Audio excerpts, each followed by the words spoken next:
శ్రీమాత్రే నమః. అందరికీ నమస్కారం అండి. ఈరోజు వీడియోలో మనము అమ్మవారి శక్తి మన శరీరంలోకి ప్రవేశించింది అంటే కొన్ని సింటమ్స్ ఉంటాయండి. అవేంటో తెలుసుకుందాము. అమ్మవారి శక్తి మన శరీరంలోకి ప్రవేశించగానే అంటే మనం నిత్య దీపారాధన చేయడం వల్ల, అమ్మ అమ్మకి పూజలు ఎక్కువ చేయడం వల్ల, భక్తి భావన ఎక్కువ పెరగడం వల్ల మన కాస్మిక్ ఎనర్జీ అనేది మనం పూజ చేయడం ద్వారా విడుదలవుతుందండి. ఆ కాస్మిక్ ఎనర్జీ మన శరీరంలోకి ప్రవేశిస్తుంది. అది ఎలాగంటే మనకి నిరంతరం ఆలోచనలు చేస్తుంటారు కదండి. అలా నిరంతరం ఆలోచనలు చేస్తూ ఇంకా ఏవేవో ఆలోచనలు పెట్టుకుంటే ఆ కాస్మిక్ ఎనర్జీ అనేది మన శరీరంలోకి ప్రవేశించడానికి వీలు పడదండి. ఎప్పుడైతే మనము మనశ్శాంతిగా భక్తితో పూజ చేసినప్పుడు నిర్మలమైన మనస్సుతో ఏ ఆలోచన లేకుండా ఉంటామో అప్పుడు ఆ కాస్మిక్ ఎనర్జీ అనేది మన శరీరంలోకి ప్రవేశిస్తుందండి. అలా ప్రవేశించాలి అంటే మనం నిత్యం దీపారాధన చేస్తూ, అమ్మతోనే ఎక్కువ భగవన్నామస్మరణ చేస్తూ, మీకు అమ్మవారి ఇష్టమైతే అమ్మవారి నామస్మరణ చేస్తూ, ఎక్కువ టైం భగవంతుడికే కేటాయిస్తూ ఉన్నప్పుడు మనలో కాస్మిక్ శక్తి అంటే దేవతా శక్తి అనేది విడుదలవుతుందండి. అలా విడుదలవ్వడం వల్ల మన చుట్టూ కాస్మిక్ పవర్ అనేది ఉంటుంది. మన చుట్టూనే కాకుండా మన శరీరంలో కూడా ప్రవేశిస్తుంది. మన శరీరంలో అమ్మ శక్తి అంటే కుండలిని శక్తి ఆల్రెడీ ఉంటుందండి. అంటే నిద్రావస్థలో సర్పాకారంలో 3.5 చుట్టలు చుట్టుకొని సర్పాకారంలో కుండలిని శక్తి అంటారండి. అలా ఉంటుంది. ఆ శక్తి అనేది నిద్రలేస్తుంది. అలా నిద్ర లేవడం అంటే మనము పూజలు చేయడం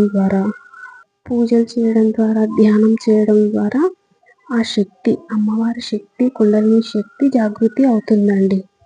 అలా జాగృతి అయినప్పుడు మనలో కొన్ని మార్పులు వస్తాయండి. ఈ శక్తి కుండలిని శక్తి జాగృతి కావడము అంటే అంత సామాన్య విషయం కాదండి. పూర్వజన్మ సుకృతం ఉండాలి. పూర్వజన్మలో మనము పూజలు, దీపారాధన, ధ్యానము, తపస్సు వల్ల చేసి ఉంటేనే మనకి కుండలిని శక్తి అనేది జాగృతి అవుతుంది ఈ జన్మలో. ఎందుకు అంటే మనము కోట్ల జన్మలు తీసుకుంటుంటాం కదండి. ఆ జన్మలలో చేసిన పుణ్యం అనుకోండి, తపస్సు ఏదైనా మనం అమ్మవారితో పూజలు కనెక్ట్ అయి ఉంటామండి. అప్పుడు ఆ జన్మలలో ఆ శక్తి అనేది మళ్ళీ ఇప్పుడు ఈ జన్మలో మనకి జాగృతి అనేది అవుతుంది. అంటే ఆ జన్మలలో చేసి ఉంటేనే ఈ జన్మలో మనకి అమ్మవారి శక్తి జాగృతి అవుతుంది. చూడండి, అందరికీ కాదు. ఎందుకు అంటే కుండలిని శక్తి అంటే అమ్మవారి శక్తి కదండి. ఇది ఎంతో పుణ్యం చేసుకుంటే కానీ శక్తి జాగృతి కాదు. జాగృతి అయ్యింది అంటే వాళ్ళు గత జన్మలో పుణ్యం చేసుకొని ఉంటేనే జాగృతి అవుతుందండి. ఆ పుణ్యపు ఖాతా అనేది ఈ జన్మలో మనకి అమ్మ చెప్తుందండి. అంటే అమ్మ ఆ శక్తిని విడుదల చేస్తుంది. మనకి ఈ జన్మలో విడుదలవుతుంది. ఎందుకు అంటే అక్కడ చేసాం కదా, ఆ జన్మలలో కోట్ల జన్మలు తీసుకుంటాం కదండి. వేల జన్మలు తీసుకుంటాం కదా. ఆ జన్మలలో చేసిన పుణ్యం అంతా మన పుణ్యము పాపము రెండు మనతోనే ఉంటాయి కదండి. ఇప్పుడు శరీరం మారుస్తాం అంతే. ఆత్మ అయితే అదే కదండి. అలా ఆ జన్మలు తీసుకుంటూ వచ్చినప్పుడు మన పుణ్యపు ఖాతా అనేది మనకు అంటే ఎక్కువగా ఉంటుందండి. అప్పుడు అమ్మ ఈ జన్మలో మనల్ని చేయి పట్టుకొని నడిపిస్తుందండి. అంటే మనకి గుర్తు ఉండకపోవచ్చు, కాకపోతే అమ్మకు అన్నీ తెలుసు కదండి. భగవంతునికి అన్నీ తెలుసు.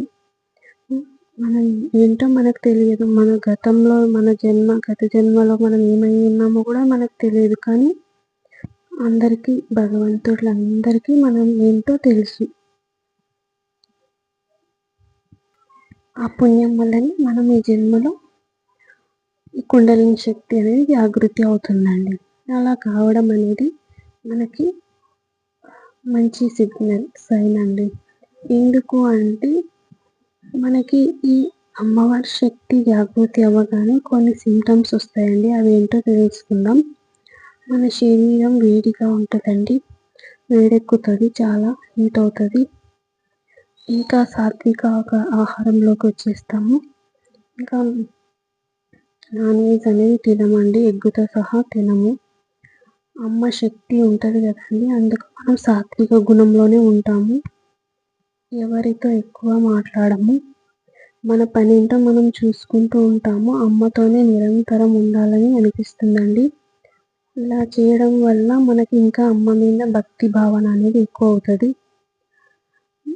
భగవంతుడికి మనం ఏంటో తెలుస్తుంది కదా, అందుకని మనము నిర్మలమైన మనస్సుతో అమ్మని, భగవంతుని ఎప్పుడైతే భక్తి భావనతో ఆరాధిస్తామో అప్పుడు భగవంతుడు మనల్ని అనుగ్రహిస్తాడండి.